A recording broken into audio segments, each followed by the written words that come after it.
Welcome back to the Simplicity Diaries with me, John Payne. So glad you could join us this week, as always. Now, this week I've been thinking a little more about timing, about how to have children not just nag at us, that happens too, but how to give them a frame so that the nagging doesn't continue, so that they're okay, that they can settle down and and in a sense delay their request, delay what they want, and vitally learn this to respect the timing of others. That's why I call this episode "If Not Now, When?" Because I think a lot of it has got to do with for a child, a tween, and even a teen. It's if they want something, then it's fair enough, But if we're engaged in doing something else, it's really important that they learn to just delay and understand that their mom, their dad, the guardian, teacher, whoever it is that they're approaching, also has something that they're doing that can't just simply be dropped.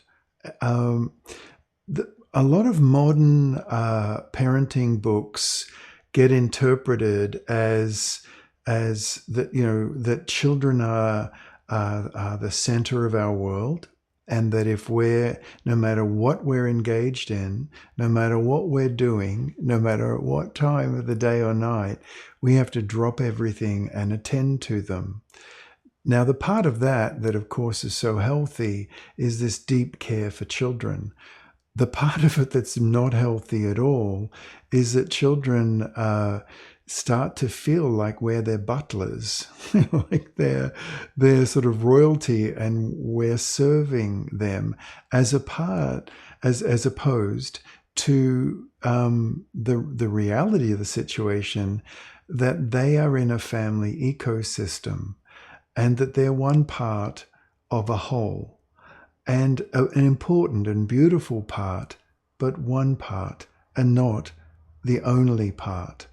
It's super important also as parents that we help children in this way, because when they're with extended family, and particularly when they're with school and friends, they are not going to be served immediately. No teacher can do that, and friends don't like it either.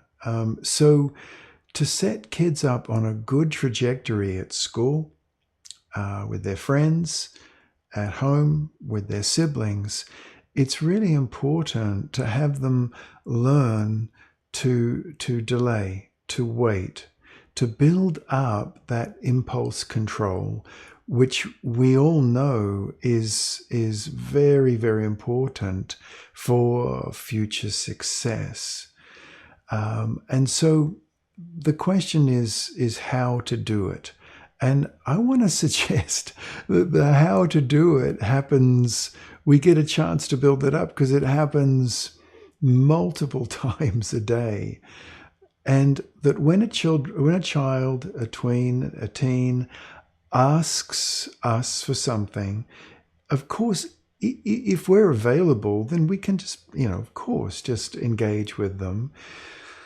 But if we're doing something, which we very, very often are, I would say, most of the time, we're also doing something, then we don't just say in a minute. We don't, that's on one hand, and we don't just drop what we're doing, as I mentioned, and turn to them on the other. There's a middle path here, and the middle path is to let them know when it is we'll be able to turn our attention to them.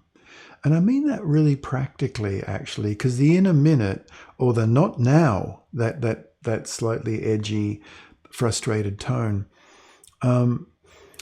the not now thing, it's hard for kids because they'll just keep bouncing back. They'll just boomerang back and back, or they'll walk away feeling very grumpy. And then we've got to deal with the grumps when we're done with whatever we're doing.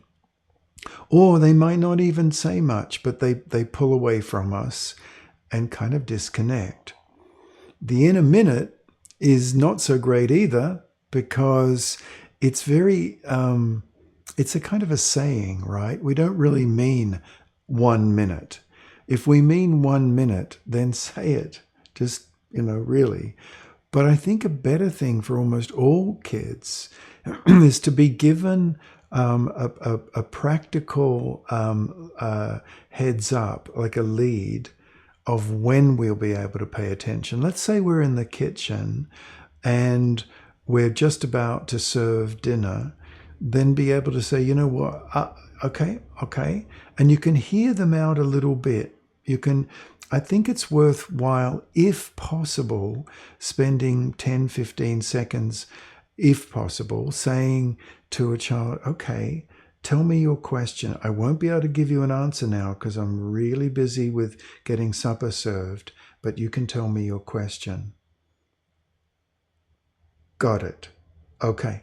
After supper, I'll let's then really look at that. If at all possible, let them tell their question, but it needs to be brief. And you can coach kids up to do this. And you can even, after 5-10 seconds, almost sort of intervene a little bit, respectfully cut them off. Because if they're just about to unpack a whole bunch of stuff and say, whoa, hang on. I think what your question is that you want to get your soccer bag, how to get your soccer bag all ready tonight before tomorrow, and you're not sure where your soccer boots are, your cleats are. Okay, got it.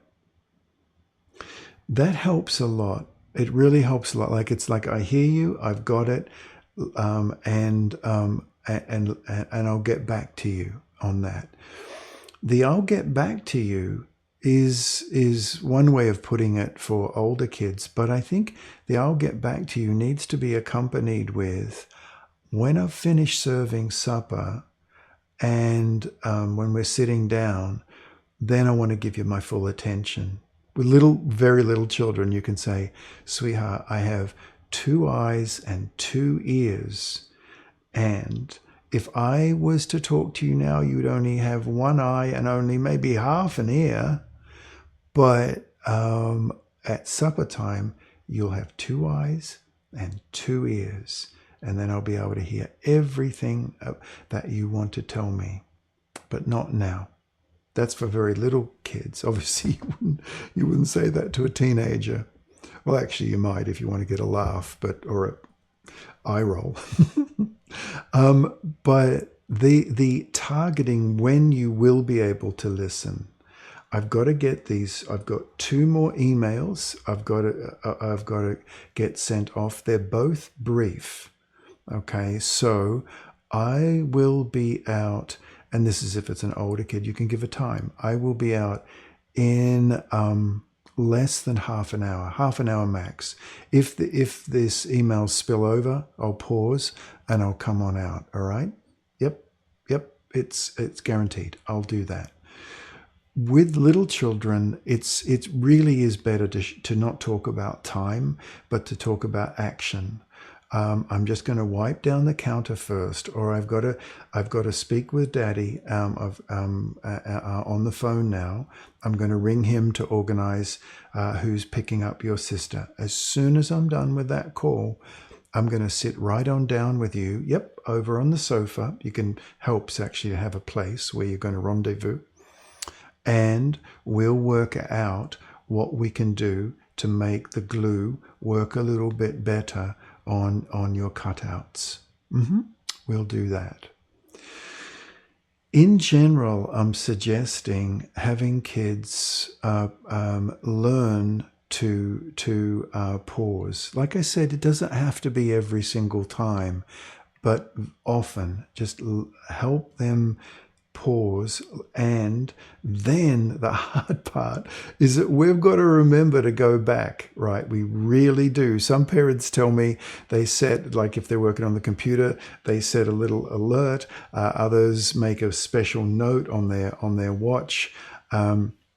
You've really got to go back to children. Otherwise, obviously they're not going to believe you, and then they'll keep on going because they know that, last couple of times you said that, you didn't go back to them afterwards. So that is a sort of a fairly rounded picture of how to help children realize they're a part of a family system, that their needs are important, but they're not the only needs. And this will serve them very, very well as they grow up within all walks of their life. Okay, hope that's helpful. Okay, bye-bye for now.